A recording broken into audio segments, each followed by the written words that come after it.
Muaz, kau lapar tak? Mestilah lapar agak. Lama tunggu ni. Nasi dah masak.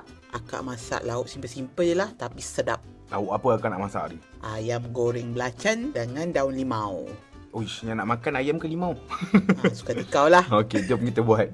Mula-mula kita kisar dulu barang-barang ni. Barang pula, bahan ni. Bahan, wah, kayak Cik Yah Kak Cik Ya, kita ambil aura. Lepas dah kisah-kisah semua benda ni? Kisar semua ni, jangan lupa letak belacan. Dah namanya ayam goreng belacan. Betul.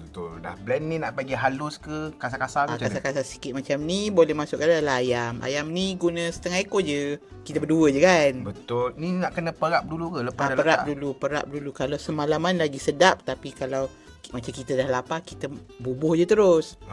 Masukkan bahan-bahan ni juga. Ada tepung gandum.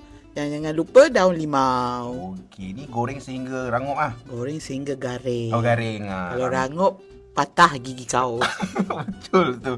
Ni berapa lama nak goreng ni? Suka kau lah. Kalau kau rasa dah garing tu, angkatlah, guna api sederhana. Jangan besar sangat. Nanti hangit pula. Betul, dah ada ayam goreng apa? Belacan daun apa? Daun limau. Lapar sangat dah tu. Lapar sangat. Saya dah lupa dah daun limau. Dah siap ni. Jomlah kita makan. Kata lapar. Jom. Saya ambil pinggan jap. Jangan lupa cuba.